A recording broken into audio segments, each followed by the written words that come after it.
Abantu bangi mu ggwanga Uganda n'okwetooloola ensi yonna balwadde ba mitwe naye nga munnange tebakimanyi era nga tebasobola kukkiriza nti balwadde ba mitwe wabula nga bw'oyogera ku bulwadde bw'omutwe abasinga balowooza nti otegeeza eddalu ezzoole lyokka erikuba amayinja naye nno munnange nedda. Endwadde z'omutwe y'embeera omuntu gye yeesangamu nga okulowooza kwe okukozesa omutwe gwe kukendedde oba kunafuye nga kiva ku mbeera ezitali zimu, ng'oba ng'afunye mental health breakdown oba ng'afunye mental health illness oba ng'afunye mental health disorder oba ng'ezo zonna za njawulo ne yeesanga nga omutwe gwe tegukyamuyimirira nga gutendewaliddwa. Dr. Sempiira Edward ono nga musawo omukugu ow'abalwadde b'emitwe era nga ye ssenkulu w'eddwaliro sako n'ekitongole kya Life Back Foundation agamba nti okutendewalirwa omutwe kyawukanira ddala ku ddalu ezzoole weewaawo bw'okikayaalira osobola okuzoliga. Omuntu ayinza okufuna obukosefu ku bwongo, ayinza okufuna obukosefu ku mutwe gwe naye ng'oluusi tagudde eddalu olw'ensonga ezitali zimu. So mental illness y'embeera omuntu gye yeesangamu nga omutwe tegukola bulungi ebyo bye guteekeddwa kukola, omuli okukola okusalawo kye tuyita decision making, omuli okulowooza kye tuyita thinking, oluusi n'okukola actions okubaako ebikolwa byakola ng'ebikolwa byakola bikontana n'eby'omuntu alina omutwe omulamu oba alina a good mental health well-being. Abaffe kiki ekiviirako omuntu okutabuka omutwe? Kiyinza okubeera nga kiri biological oba nga kizaale, nga otunuulira akalandira k'omuntu oyo muzze nga mulimu obulwadde obwo oba mu famire y'omuntu oyo afunye obulwadde obwo, nga otunuulira bajjajjaabe emabega mulimu abantu abazze bafuna obulwadde obwo, kye tuyita biological in nature, nti nno kitambulira oluusi mu musaayi gwa famire eyo. So eyo nsonga nayo weeri. Then ne tubeerawo ne factors endala, nti environmental factors, ekitundu omuntu oyo mwawangaalira muyinza okuba nga mulimu ebintu ebimuviirako okutabuka omutwe. Tugambe waali omuntu asobola okuba nga ali mu kkomera, bamusiba ekkomera nerimu stress nga nerimuleetera okugenda into kye tuyita depression, n'abeera n'enkuyanja y'ebirowoozo nga bingi nnyo, ekivaamu obwongo bw'omuntu oyo ne bugenda nga bukyuka nga bulaba ebintu ebitali bya bulijjo, omutwe ne gutabuka naye nga kivudde ku environment gy'awangaaliramu. Kale mmwe abalina ebyokunywa byammwe era nga mubyagala nnyo muwulire bino. Naddala ebiragalalagala ebitamiiza biviiriddeko abantu bangi okufuna endwadde z'emitwe. Era wootunuulira statistics oba ebibalo biraga nti ku bantu 10 abafuna endwadde ez'emitwe kumpi abantu 7 baba beekuusa kukozesa ebiragalalagala n'ebitamiiza. Nolaba nti ennamba eyo nnene nnyo, nekitegeeza nti ne fakita eyo nayo nnene nnyo eviirako abantu abo okubeera nga bakozesa ebintu ebyo ne bibatabula emitwe. Kyewuunyisa nti endwadde z'emitwe abamu bazikuusa ku kalogo kalenzi sako n'ebyawongo. Endwadde y'omutwe tebagiroga. Yowaawo ng'abantu mu lulimi lwaffe olw'ekisaawo tulina kye tuyita myth, nti oli ng'ateebereza nti ekindeetedde okubeera n'obulwadde buno mujja wange yaloga omwana wange, mujja wange yeyandoga, ekintu ekyo tekiba kituufu. Ensonga lwaki abasawo weetuli okwekebejja n'okukebera n'okukola assessment ku muntu oyo okuzuula nti omuntu ono ekimusumbuwa si ddogo. Tuleme kuwaayiriza abalogo b'abandi, naye manyi nabo si balungi, naye tuleme bawaayiriza.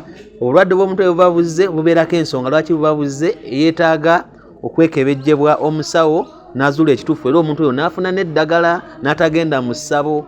Ensonga lwaki abantu abo bafa mangu, bamala okuzuula ebintu ebyo ne baddukira mu musawo ne balekawo amalwaliro agalina obbajjanjaba.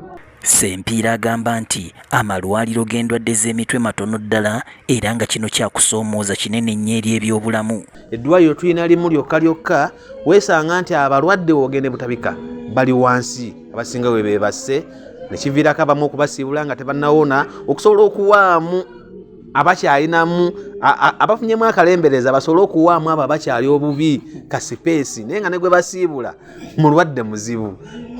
Naye nga tetujja kunenya gavumenti kubanga ly'eddwaliro erimu lyokka lye tulina.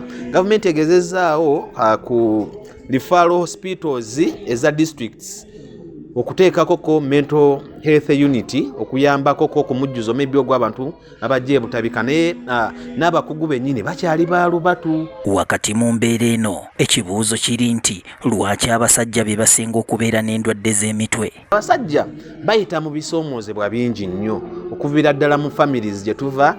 Omusanga omusajja nga ye taata yalina okunoonya ssente ezirabirira awakaawe, abaana be balina okusoma, bamubanja kino bamubanja kiri eri, so ebintu becoming overwhelmed eri omusajja. Kati mu kwagala okugezaako okwescapinga oba okudduka ebizibu ebyo n'agamba kangende nkoleseeko kenge, kangende nyweko kayaga nsobole okwerabira maybe embeera gye ndimu. Eventually na becoming addicted ku kintu ekyo ekimuviirako ku breaking down mentally.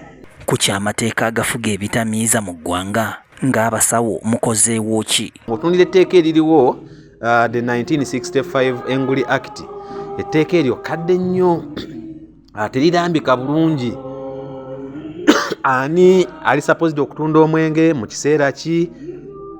Bateekamu akawaayiro kamu kokka nti omuntu anywa omwenge ng'awezezza emyaka 18.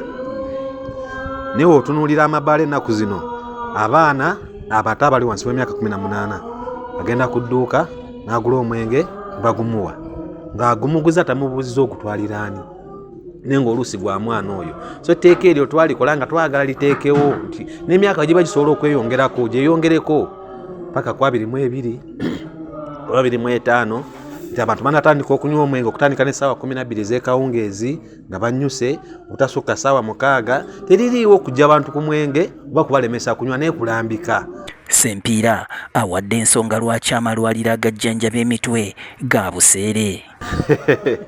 Ekyamazima emiwendo mingi egikyajingibwa amalwaliro agaffe ag'obwannannyini olw'ensonga nti nno services ezikolebwa ku muntu ono nazo za buseere. Otunulira omuntu gwe bakuwa ng'ali ku zero, bakuwa omuntu omulalu ddala, omuntu anywedde enjaga emyaka 5, emyaka 10, abamu emyaka 2 nga yasiimuukira ddala.